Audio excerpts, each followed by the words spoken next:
Susmak korkaklık değil, sürgün vagonlarında öğrenildi. 1944 Kural ayında bir söz artık edi, bir nefes suç sayıldı. Bahçesaray sustu, Ak Mescit taş kesildi. Ana tilinde cilagan balaga sus dep fışıldadı ana. Çünkü duvarlar bile tınlaydı.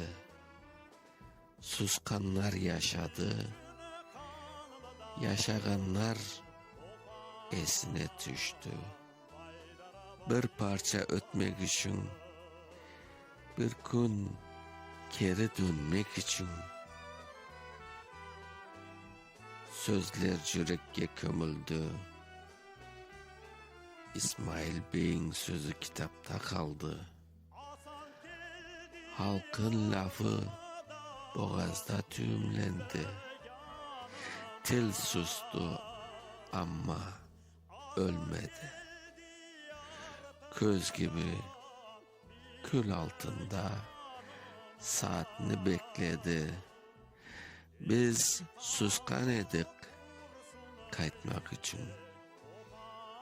Tilini saklamak için. Mezarsız kalkanlar adını unutmamak için.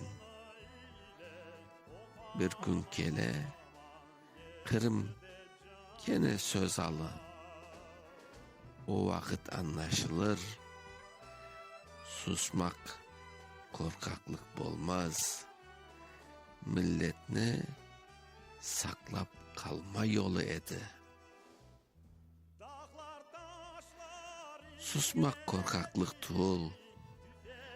Bazı vakitler nefes almak edi. Söz aytkanlar taşlandı. Suskanlar sağ kaldı. Tiller baylandı. Ama yürekler baylanamadı. Bir avuç söz kara gecede köz dayın içte saklandı.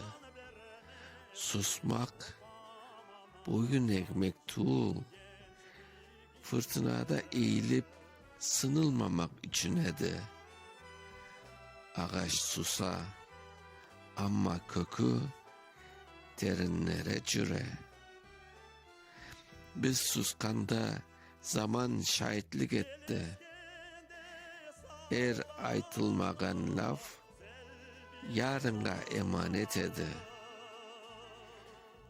Bir gün gelir, suskan tiller açılır ve o vakit bilinir. Susmak korkaklık olmaz, hayatta kalma yolu edi. Kara kış ayı ciğerim yedi, 2026 Mustafa Şansı. Susmak korkaklık değil, sürgün vagonlarında öğrenildi.